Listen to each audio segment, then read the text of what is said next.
जय हिंद दोस्तों। आपका स्वागत है आपके अपने यूट्यूब चैनल यूपी रोजगार 9। हम लोग पढ़ रहे हैं RRB NTPC RRB group D के लिए प्रैक्टिस सेट। आज हमारा प्रैक्टिस सेट नंबर है 27।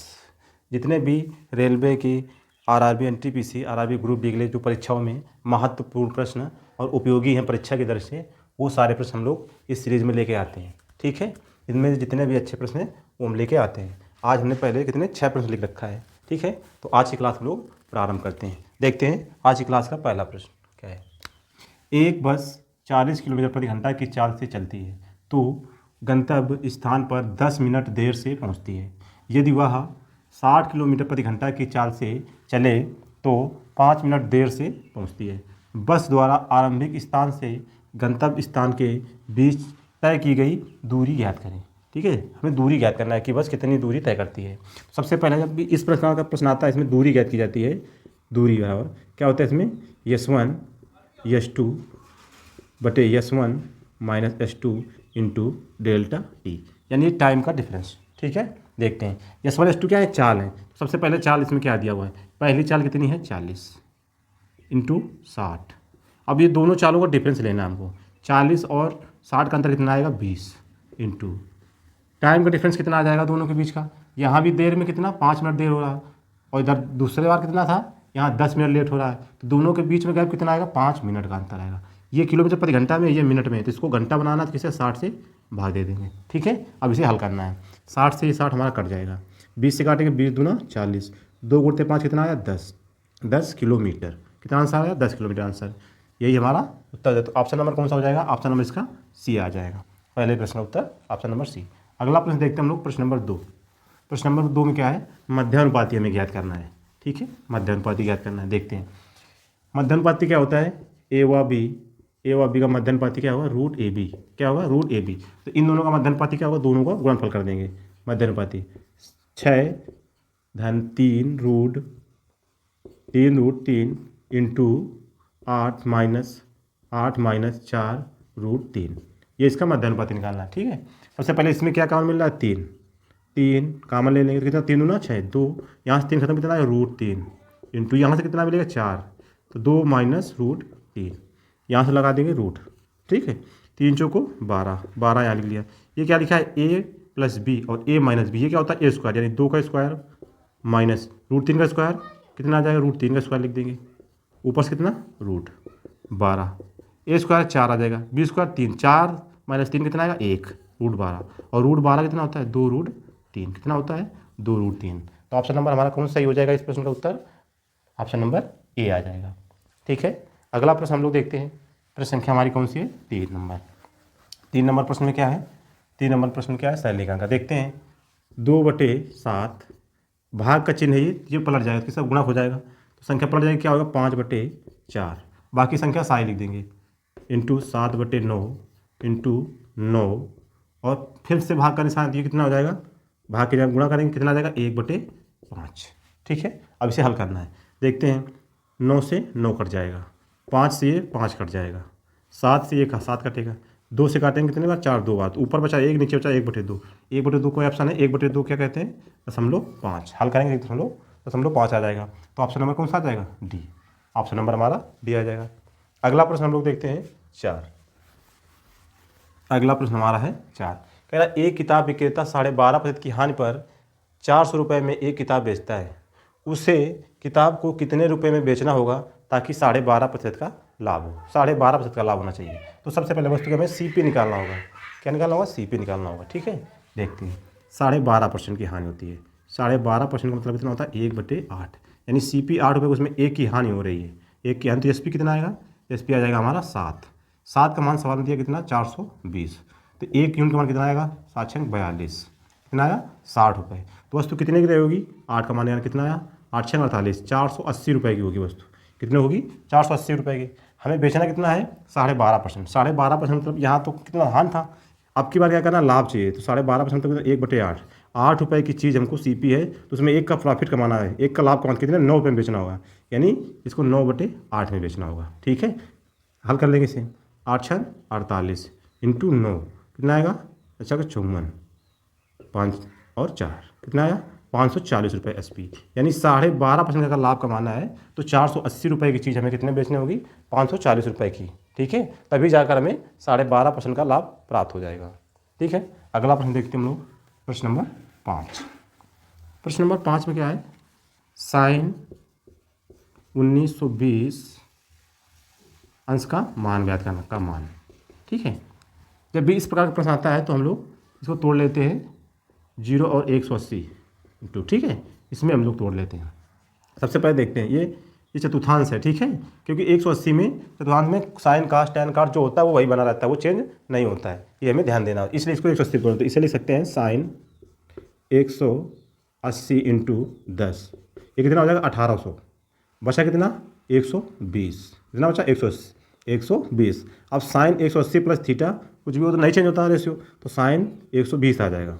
और साइन 120 का लिख सकते हैं साइन 90 प्लस 30, तो आ जाएगा कास 30। और कास 30 का मान कितना होता है? कास 30 का मान होता है √3/2। √3/2। तो हमारा ऑप्शन नंबर कौन सा आ जाएगा इसका? ऑप्शन नंबर ए आ जाएगा। Option number A. अगला प्रश्न देखते हैं 6। प्रश्न नंबर 6 क्या है? कह रहा संख्या 43 की पावर 5 माइनस 19 की पावर 5 किससे भाज्य होगी? ये किससे भाज्य होगी ये बनाना हमें। ठीक है, ये क्या लिखा है? a की पावर n माइनस b की पावर n जब n कैसा हो? विषम। n कैसा हो? विषम यानी ओड हो, तब इस संख्या सदैव किससे विभाजित होती है? a माइनस बी से। सदैव किससे भाज्य होती है? सदैव a माइनस बी से भाज्य होगी जब ये विषम होगा। तो अब a माइनस बी मतलब 43 माइनस 19, घटाएंगे कितना आएगा? 13 9 4, 13 9 4, यहाँ कितना बचा? 3, 3 में 1 जाएगा, कितना बचा? 2। तो इस संख्या किससे विभाजित होगी? 24 से विभाजित हो जाएगी। तो इसमें ऑप्शन नंबर कौन सा आ जाएगा हमारा? ऑप्शन नंबर बी आ जाएगा इसका उत्तर। अगला प्रश्न हमारा है प्रश्न नंबर 7। अगला प्रश्न हमारा 7 है, देखते हैं। कह रहा है ए एक दिन में बी से 3 गुना कार्य कर सकता है। ए बी से 3 गुना एक दिन में, ये उनकी क्षमता पता चल गई, इफिशियंसी पता चल चुकी है। ठीक है, ए बी से एक दिन में 3 गुना कार्य कर सकता है। वे दोनों मिलकर एक कार का 2/5 भाग 9 दिन में, 2/5 भाग 9 दिन में, यानी ये एक दिन में कितना काम कर रहा है? 4। एक दिन में कितना काम? 4। तो 9 दिन में कितना करेंगे? ये हो जाएगा 9 दिन का कार्य का। और ये कार्य कितना है? 2/5 काम है। 2/5 काम, ये टोटल इसके बराबर हो जाएगा। 2 से काटेंगे कितना आएगा? ये 2। इधर से गुणा कराएंगे, 2 से गुणा करें 9, 9 दूना 18, 18 बचे 90, यानी पूरा काम कितना आया? एक भाग काम कितना है? 90। अब यही कार्य हमें टोटल ये वर्क है, ये किससे कराना है? बी से कराना है। तो बी की क्षमता कितनी है? 1। ये एक दिन में एक ही कार्य करता है। 90 कराने के लिए हमें कितना समय लगेगा? 90 दिन।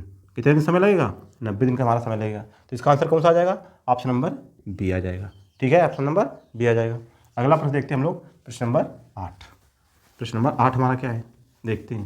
कह रहे एक गाँव की जनसंख्या का 5/9 भाग पुरुष है। 5/9 यानी पुरुष कितने हैं? 5। तो महिला कितनी हो जाएगी उसमें? 5/9 यानी 9 टोटल है, तो 5 भाग पुरुष तो 4 भाग महिला आ जाएंगे। ठीक है, अब हम क्या करेंगे? इसमें 2 जीरो लगा लेते हैं। कैलकुलेशन को सरल करने के लिए इसमें 2 जीरो लगा लेते हैं। कह रहा 30% पुरुष विवाहित है, तो 30% इसका विवाहित निकाल लेते हैं। तो 500 का 30% कितना आ जाएगा? 500 का 30% कितना आ जाएगा? 150, यानी 150 पुरुष विवाहित हैं। या बस समझने वाली बात यही है, 30% पुरुष अगर विवाहित है उस गाँव में, तो महिला भी उतनी ही विवाहित होंगी। कितनी? 150। इसमें 150 महिलाएं विवाहित हैं। टोटल महिला कितनी है? 400। 400 में 150 विवाहित हैं, तो बचे कितने? 250। ये कौन सी महिला है? अविवाहित। कौन सी है? अविवाहित। हमसे पूछा गया अविवाहित महिलाओं का प्रतिशत, तो 250 बटे कुल जनसंख्या पूछा, तो कुल जनसंख्या कितनी? 9, और इंटू कितना? 100 करेंगे। इसे हल करेंगे। ठीक है, अब यहाँ टोटल कितनी हो जाएगी? 900। तो यहाँ 900 से भाग दे देंगे, 2 जीरो से कट जाएंगे, इसका इसमें भाग देंगे। 9 दूना 18, बचा कितना? 7 70 हो जाएगा। 9 7 63, कितना होता है? 7। 27 से ही 7/9%। इतनी महिलाएं कैसी हैं? अविवाहित हैं उस गाँव में। ठीक है, अगला प्रश्न देखते हैं हम लोग, प्रश्न नंबर 9। प्रश्न नंबर 9 में क्या है? एक श्रेणी दी गई है। ठीक है, एक श्रेणी, उस श्रेणी का हमको कौन सा पद ज्ञात करना है? कौन सा पद? 1280 है, यानी पद की संख्या हमें ज्ञात करना है। तो इसमें सूत्र क्या होता है? Tn बराबर क्या होता है? a r की पावर n-1। ए इसमें कितना है? श्रेणी में ये a है। कितना है? a बराबर यहाँ 5 दिया है। r बराबर क्या होता है? T2/T1, यानी 10/5 करेंगे कितना आएगा? 2, या फिर 10 का भाग 20 में कितना आएगा? 2, 20 का भाग 40 कितना है? 2, यानी r का मान कितना है हमारा? 2। बस अब इसे मान धर देना है। और Tn बराबर हमारे पास कितना दिया है? 1280 80, 1280, ठीक है, मान रखते हैं इसमें 1280 बराबर ये कितना है 5 इंटू 2 की पावर कितना n-1, 5 से इसे काटेंगे कितना 5 दूना 10, बचा कितना 2, हो जाएगा कितना 28, 5 25, 5 6 30, ये आ जाएगा हमारा 2 की पावर n-1। ये कितना लिखा है 256, 2 की पावर 8 होता है बराबर 2 की पावर n-1। यहाँ पर बेस समान है, आधार समान है, तो इसको छोड़ देते, घात लिख देते, 8 बराबर n-1, तो n बराबर कितना आ जाएगा 9, कितना आंसर आएगा 9 आ जाएगा।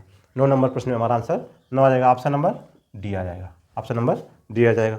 अगला प्रश्न देखते हैं हम लोग। अगला प्रश्न हमारा है 10, प्रश्न संख्या हमारी 10। सवाल कह रहा है दो संख्याओं का योग 121 है, यदि उनके लासा तथा मासा का योग व अंतर क्रमशः 341 और 319 हो, तो वे संख्याएं कौन सी हैं।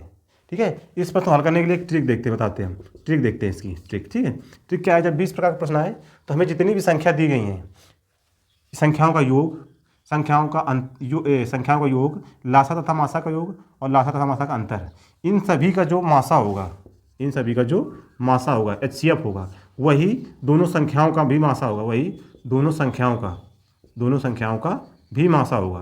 तो बस यही नियम लगा लेते हैं। इनका मासा इतना, ये 11 से कट रही संख्या, चेक करो 11 से कट, 11 से काटें 11 कितनी 33, 11 का नाम 11, 33, 11 का नाम 11, ये 31 आवाज संख्या आ जाती है। इसमें 11 से भाग देंगे, 11 दूना 22, कितना बचेगा 9, 11 नहीं 99, ये भी कट जाएगा 11 इंटू 29, ये आवाज संख्या आ गई। इसमें कितना आ रहा है 11 इंटू 11, इसको इधर लिखते हैं 121, दूसरी संख्या है 341, फिर है 319, ये लिखा है 11 गुणते 11, ये कितने लिखा है 11 से 33 और 11 का नाम 11, 31 गुणते, और ये कितना लिखा है 11 दूना 22, 11 ने 99, 11 दूना 22, 11 ने 99, तो कितनी बार जाए 11। तो देखो तीनों संख्या में क्या आ रहा है 11, तो मासा हमारा इस नंबर कौन सा हो जाएगा 11। यानी अब इन दो जो संख्याएं होंगी, इनमें जो इसका मासा होगा 11, जिन संख्याओं का, वही हमारा आंसर हो जाएगा। तो इसका मासा 11 है नहीं, इसका मासा 11 25 55, 11 6 66, ये उत्तर हो जाएगा। इसमें देखते हैं ये भी नहीं 11, ये भी 11 नहीं है, तो हमारा आंसर कितना आ जाएगा 55 और 60 हुई हमारी संख्या दी गई है। ठीक है, ये हमें ध्यान रखना है कि जब जो भी संख्याओं का योग होता है, अंतर होता है, वो मासा उन संख्याओं के बराबर ही होता है। ठीक है, उनका निकाला जाता है जो मासा। अगला प्रश्न देखते हैं, प्रश्न नंबर 11। प्रश्न संख्या 11 में क्या है, प्रश्न 11 कह रहा है एक वर्ग के विकर्ण की लंबाई 10√2 है, तो वर्ग का विकर्ण क्या होता है भुजा√2, भुजा√2 बराबर कितना 10√2, √2 से कट जाएगा तो भुजा कितनी आ जाएगी 10 सेंटीमीटर या मीटर। अब परिमाप पूछा जा रहा है, तो परिमाप क्या होता है 4a, 10 गुणते 4, कितना आ जाएगा 40 मीटर, कितना आ जाएगा 40 मीटर। ऑप्शन नंबर कौन सा हो जाएगा, ऑप्शन नंबर हमारा इसका बी हो जाएगा। अगला प्रश्न देखते हैं हम लोग। अगला प्रश्न है हमारा 12 नंबर। अगला प्रश्न 12 नंबर कह रहा है किसी संख्या में 24 से गुणा करने पर प्राप्त गुणनफल एक अन्य संख्या में 8 से गुणा करने से प्राप्त गुणनफल का 90% है, तो दूसरी तथा पहली संख्या का अनुपात, यानी एक संख्या मान लेते हैं a, इसमें कितने से गुणा करा है 24 से गुणा दिया करा दिया। अगर प्राप्त गुणनफल एक अन्य संख्या मानते हैं b में 8 से गुणा कराने से प्राप्त गुणनफल का 90%, यानी 90%, इसका 90% मतलब 90/100, ये बराबर है। तब इसे हल करेंगे, 0 से 0 कट जाएगा, 8 से काटेंगे 8 त्रिका 24 और 3 से काट दिया 3 त्रिका 9, तो यहाँ बचा है a, यह कितना बचा है b इंटू 3/10। हमसे पूछा क्या जा रहा है दूसरी संख्या तथा पहली संख्या, तो b यहाँ ले आए a/b बराबर 3/10, तो दूसरी यानी b अनुपात a पूछा जा रहा है, तो b अनुपात a कितना 10:3, 10:3, ऑप्शन नंबर हमारा ए आ जाएगा, ऑप्शन नंबर इसका ए आ जाएगा। अगला प्रश्न देखते हैं, प्रश्न नंबर 13। प्रश्न नंबर 13 में क्या है, कह रहा ए किसी काम को 6 दिन में कर सकता है, ए किसी काम को 6 दिन में करता है, जबकि बी उसी कार्य को 8 दिनों में पूरा कर सकता है, बी उसे 8 दिन में कर सकता है। यदि वो दोनों एक साथ काम करे तो कुल मजदूरी 280 रुपये में एक हिस्सा ज्ञात करना है। ठीक है, तो इसका सबसे पहला लासा कितना आएगा 24, ये कितनी बार जाएगा 6 से 4 बार, 8 से 3 बार में। यहाँ जब काम बराबर किया जाता है, जितने दिन वो काम करते हैं 2 आदमी या 3 आदमी, तो जो उनका मजदूरी का अनुपात होता है वही उनकी क्षमता का अनुपात होता है, यानी क्षमता का अनुपात ही मजदूरी के अनुपात के बराबर हो जाता है। तो यहाँ उनकी मजदूरी का अनुपात कितना है, क्षमता का अनुपात 7, यही 7 का मान कितना दिया है रुपये में 280, तो एक यूनिट का कितना है 7 चौका 28 40 रुपये, कितना आएगा 40 रुपये। हमसे पूछा एक का हिस्सा, एक कितना काम करता है 4 भाग, तो इसका 4 भाग 4 गुना कितना आ जाएगा 4 चौको 16, यानी 160 रुपये आ जाएगा, कितना आ जाएगा 160, ऑप्शन नंबर इसका सी आ जाएगा। अगला प्रश्न देखते हैं हम लोग, प्रश्न नंबर 14। ठीक है, प्रश्न 14 में क्या है, क्या 7300 रुपये का 5%, 7300 रुपये का 5% वार्षिक ब्याज की दर से 123 दिन का साधारण ब्याज, 123 दिन, तो 123 लिख देंगे। ये दिन में दिया हुआ रेट वार्षिक में, तो इसमें 365 से भाग दे देंगे, और बटे कितना 100 कर देंगे। अब इसे हल कर देना है, यही हमारा साधारण ब्याज यानी SI प्राप्त हो जाएगा। तो 0 से 2 जीरो कट जाएंगे, 73 से काटेंगे तो ये 5 बार में कट जाएगा, 5 इधर कट जाएगा, कितना बचा 123 रुपये, कितना बचा 123 रुपये। यही हमारा क्या है साधारण ब्याज, कितना साधारण ब्याज। ऑप्शन नंबर कौन सा आ जाएगा, ऑप्शन नंबर हमारा ए आ जाएगा। अगला प्रश्न देखते हैं, प्रश्न नंबर 15। प्रश्न नंबर 15 में क्या कह रहा है, यदि 13 की पावर 3 में से 44 की पावर 2 को घटाया जाए तो शेष क्या प्राप्त होगा। 13 की पावर 3 माइनस 44 की पावर 2, इसमें 100 घटाना है, घटाने के बाद हमें शेषफल क्या प्राप्त होगा यही हमें बताना है इसमें। ठीक है, तो हम इसके देखते हैं, इकाई का अंक सभी संख्याओं के अलग अलग हैं, केवल हम इकाई का अंक मैच कर लेंगे, बस हमारा वही आंसर आ जाएगा। यानी 3 का क्यूब करेंगे कितना आएगा 27 आएगा, तो यानी 7 मिलेगा। इस संख्या का इकाई का अंक कितना आएगा, आगे कुछ भी हो 7 आएगा, माइनस 4 का स्क्वायर कितना होता है 16, तो यानी इसके इकाई का अंक कितना आएगा, इधर कुछ भी संख्या हो 6 आएगा। जब घटाएंगे तो इधर वाली संख्या का पीछे सबसे अंतिम संख्या को अंतिम में घटाएंगे, तो इससे घटाएंगे कितना आएगा 1, कितना है 1। जो भी हमारा उत्तर होगा उसका आखिरी अंक कितना होगा 1। इसका नहीं है, इसका नहीं है, इसका नहीं, आखिरी ऑप्शन ऑप्शन नंबर डी, ये हमारा उत्तर हो जाएगा। ठीक है दोस्तों, आज क्लास में हम लोगों ने 15 प्रश्न हल किए। वीडियो को हमारे लाइक करिए, शेयर करिए और चैनल को सब्सक्राइब करिए। धन्यवाद दोस्तों।